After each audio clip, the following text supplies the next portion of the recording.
Shri Shyam, welcome back to Kirta family. आज मैं आपके सामने श्रावण मास अध्याय 3 सुनाने जा रही हूँ। तो हमने देखा था अध्याय 2 में भोले बाबा ने बताया था कि क्या क्या कार्य करने चाहिए श्रावण मास में, और आज सुनेंगे क्या मतलब हमें लक्ष्य क्या प्राप्त होता है। तो बताते हैं, जयकारे से शुरू करते हैं। हर हर महादेव, हरे कृष्णा। भगवान शंकर के शब्दों को सुनकर सनत कुमार जी बोले, हे भगवान, आपने श्रावण मास के व्रत समूह का उद्देश्य कहा है। हे स्वामी, इससे हमारी तृप्ति नहीं हो रही है, अतः आपसे हाथ जोड़कर निवेदन है कि आप इसे विस्तार पूर्वक कहें। हे देव, आप ऐसा खोलकर समझाइए जिससे सुनकर मैं धन्य हो जाऊं और कृत्य हो जाऊं।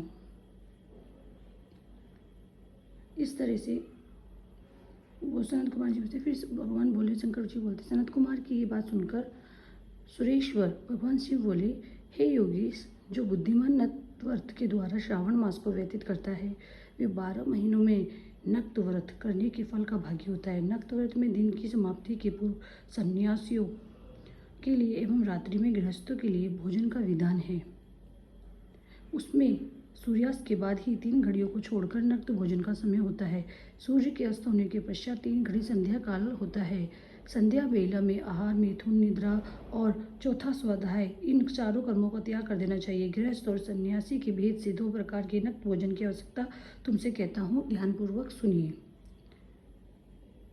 जब सूर्य नारायण के मंद हो जाने पर अपने शरीर की छाया दुगनी हो जाए, उस समय के भोजन को सन्यासी के लिए नक्त भोजन व्रत कहा गया है। रात्रि भोजन उनके लिए नक्त भोजन नहीं होता। तारों के दृष्टिगत होने पर विद्वानों ने गृहस्थ के लिए नक्त भोजन व्रत कहा है। शास्त्रों के मतानुसार जब नक्षत्र प्रकट होता है तब लिए गए रात्रि भोजन को नक्त भोजन कहा जाता है।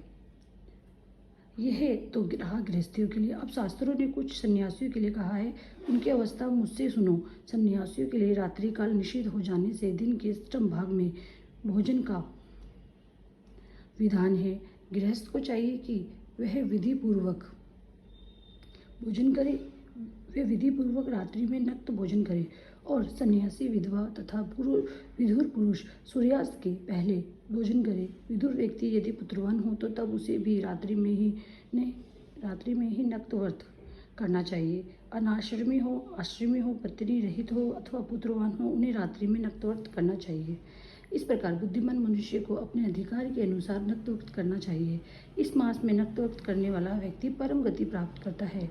श्रावण मास के आ जाने पर पहले प्रतिपदा तिथि में प्रातः काल ये संकल्प लेना चाहिए और कहना चाहिए कि मैं श्रावण मास में 1 मास तक प्रतिदिन प्रातःकाल स्नान करूंगी, ब्रह्मचर्य का व्रत करूंगी, नक्त भोजन करूंगी, पृथ्वी पर सोऊंगी और प्राणियों पर दया करूंगी।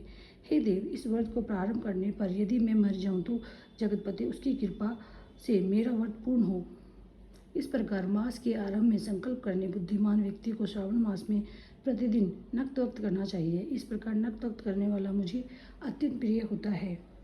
ब्राह्मण के द्वारा अथवा स्वयं ही अतिरुद्र, महारुद्र तथा रुद्र मंत्र से महीने भर प्रतिदिन अभिषेक करना चाहिए। हे वत्स, मैं उस व्यक्ति पर प्रसन्न हो जाता हूँ क्योंकि मैं जलधारा से अत्यंत प्रीति रखने वाला हूँ, अथवा रुद्र मंत्र के द्वारा मेरे लिए अत्यंत प्रीतिकर होम प्रतिदिन करना चाहिए। अपने लिए तो जो भी भोज्य पदार्थ अथवा शुभ को उपभोग की वस्तु अति प्रिय हो, संकल्प करके उन्हें श्रेष्ठ ब्राह्मण को प्रदान करके स्वयं महीने भर उन पदार्थों का त्याग करना चाहिए। हे मुनि ऋषिराज, अब मैंने तुमसे उत्तम लक्ष्य पूजा की विधि कहता हूँ, सुनो। लक्ष्मी की प्राप्ति की इच्छा वाले मनुष्य को बिल्व पत्रों से, शांति की कामना करने वाले दुर्वाओं से तथा आयु की इच्छा रखने वाले प्राणी को चंपा पुष्प से भगवान के शिव की पूजा करनी चाहिए। विद्या चाहने वाले व्यक्ति को मल्लिका या चमेली के पुष्पों से पूजा करनी चाहिए। शिव तथा विष्णु की प्रसन्नता तुलसी के दलों से सिद्ध होती है। पुत्र की कामना करने वाले को कटेरी के पुष्पों से शिव तथा विष्णु का पूजन करना चाहिए। बुरे स्वप्न जिसे दिखाई देते हैं उसे उनके नाश के लिए उत्तम धान्य से पूजन करना चाहिए। इस प्रकार सभी मनोरथों की सिद्धि के लिए सभी प्रकार के पुष्पों से यदि मनुष्य लक्ष्य पूजा प्राप्त करे तो शिवजी प्रसन्न होंगे। तत्पश्चात उद्यापन करना चाहिए। मंडप बनवाकर उसके तीसरे भाग में वेदी बनवानी चाहिए। तदंतर पुण्य वाचन करके आचार्य को वर्ण करना चाहिए और इस मंडप में प्रविष्ट होकर गीत या वाद्य के शब्दों और तीव्र वेद ध्वनि से रात्रि में जागरण करना चाहिए। वेदिका के ऊपर उत्तम लिंग तोबद्र बनाना चाहिए और उसके बीच में चावल से बनवाना चाहिए और उसके बीच में चावलों से सुंदर कैलाश का निर्माण करना चाहिए। उसके ऊपर तांबे का अत्यंत चमकीला तथा पंच पल्लव युक्त कलश स्थापित करना चाहिए और उसे रेशमी वस्त्र से रखना चाहिए। उसके ऊपर पार्वती पति भगवान सदाशिव की सोने की मूर्ति को पंचामृत से स्नान करवाकर स्थापित करके अर्चन करें।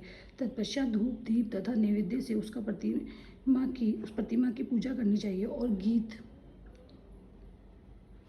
वाद्य नृत्य तथा वेद शास्त्र तथा पुराणों के पाठ के द्वारा रात्रि में जागरण करना चाहिए। इसके बाद प्रातःकाल भली भांति करके स्नान करके पवित्र हो जाना चाहिए और अपनी शाखा में निर्दिष्ट विधान के अनुसार वेदी का निर्माण करना चाहिए। तत्पश्चात मूल मंत्र से या गायत्री मंत्र से या शिव के सहस्त्र नामों के द्वारा तिल तथा घृत मिश्रित खीर से होम कराना चाहिए अथवा जिस मंत्र से पूजा की गई है उसी से होम करके पूर्णाहुति डालनी चाहिए। इसके बाद वस्त्र अलंकार तथा भूषणों से भली भांति आचार्यों का पूजन करना चाहिए। तत्पश्चात अन्य ब्राह्मणों का पूजन करना चाहिए और उन्हें दक्षिणा देनी चाहिए। जिस वस्तु से उमापति शिव की लक्ष्य पूजा की हो उसका दान करना चाहिए। स्वर्णमयी मूर्ति बनवाकर शिव की पूजा करनी चाहिए। यदि 1 मास तक दीप जलाया हो तो उस दीपक का दान करना चाहिए। चांदी का दीपक और स्वर्ण की वर्तिका अर्थात बत्ती बनाकर उसे गो घृत से भरकर सभी कामनाओं और अर्थ की सिद्धि के लिए उसका दान करना चाहिए। इसके बाद प्रभु से क्षमा याचना करनी चाहिए और अंत में 100 ब्राह्मण को भोजन कराना चाहिए। हे मुने, जो व्यक्ति इस प्रकार पूजा करता है मैं उस पर प्रसन्न होता हूँ। उससे भी जो श्रावण मास में पूजा करता है उसका अनंत फल मिलता है। यदि अपने लिए अत्यंत प्रिय कोई वस्तु मुझे अर्पण करने के विचार से इस मास में कोई त्यागता है तो अब उसका फल सुनिए। इस पर लोक में तथा परलोक में उसकी प्राप्ति लाख गुना अधिक होती है। सकाम करने से अभिलाषित सिद्धि होती है और निष्काम करने से परम गति मिलती है। इस मास में रुद्राभिषेक करने वाला मनुष्य उसके पाठ की अक्षर संख्या से एक एक अक्षर के लिए 1 करोड़ वर्षों तक रुद्र लोक में प्रतिष्ठा प्राप्त करता है। पंचामृत का अभिषेक करने से मनुष्य अमृतत्व प्राप्त करता है। इस मास में जो मनुष्य भूमि पर शयन करता है उसका फल भी मुझसे सुनिए। हे द्विज श्रेष्ठ, मूंगी या हाथी के दांत से बनी हुई या चंदन की बनी हुई नवरत्न से जड़ी हुई मृदु गरुण चीन से संपन्न कपड़े वाली रुई से भरी हुई गद्दी युक्त रमणीक झालरदार तकियों से संपन्न सैया उसको प्राप्त होती है। वे सैया उसे सुंदर स्त्री अन्न रत्नों से विभूषित मिलती है और उस मास में ब्रह्मचार्य का पालन करने से वीर्य की दृढ़ पुष्टि होती है।